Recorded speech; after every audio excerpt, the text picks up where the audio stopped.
Koottanad Thirumittacode car തടഞ്ഞു നിർത്തി തോക്കു ചൂണ്ടി ഭീഷണിപ്പെടുത്തി വ്യവസായിയെ തട്ടിക്കൊണ്ടുപോയി. കോഴിക്കോടുള്ള ആശുപത്രി ഉടമ മുഹമ്മദ് അലിയെയാണ് തട്ടിക്കൊണ്ടുപോയതെന്നാണ് വിവരം. ഇന്ന് വൈകുന്നേരം 7 മണിക്കാണ് സംഭവം. കൂട്ടുപാത മുതൽ കാറിനെ പിന്തുടർന്ന് ആളൊഴിഞ്ഞ സ്ഥലത്തെത്തി തടഞ്ഞു നിർത്തി മുഹമ്മദ് അലി സഞ്ചരിച്ചിരുന്ന ടയോട്ട വെൽഫെയർ കാറിന്റെ ചില്ലടിച്ച് തകർത്ത് തോക്കു ചൂണ്ടി ഭീഷണിപ്പെടുത്തിയാണ് തട്ടിക്കൊണ്ടുപോയത്. ഇയാളുടെ ഡ്രൈവർ പോലീസ് കസ്റ്റഡിയിലാണ്. കൂറ്റനാട് ചെറുതുരുത്തി പാതയിൽ ദുബായ് റോഡ് ഭാഗത്ത് വെച്ചായിരുന്നു അക്രമമുണ്ടായത്. മുഖംമൂടി ധരിച്ചെത്തിയ 4 പേരടങ്ങിയ സംഘമാണ് തട്ടിക്കൊണ്ടുപോയതെന്ന് പോലീസിന് വിവരം ലഭിച്ചിട്ടുണ്ട്. ഷൊർണൂർ ഡിവൈഎസ്പി എം മുരളീധരന്റെ നേതൃത്വത്തിലുള്ള ഉന്നത പോലീസ് സംഘം സ്ഥലത്തെത്തി വിവരങ്ങൾ ശേഖരിക്കുന്നുണ്ട്.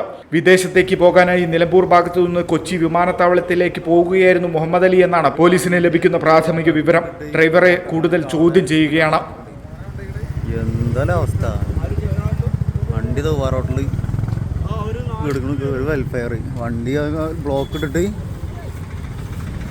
ഈ വണ്ടിത്തെ എങ്ങനെ ഗണ്ണ കാണിച്ചിട്ട് കുറച്ച് ആൾക്കാർ തട്ടിക്കൊണ്ടേയിരുന്നു. ഇപ്പോൾ വേണ്ടത്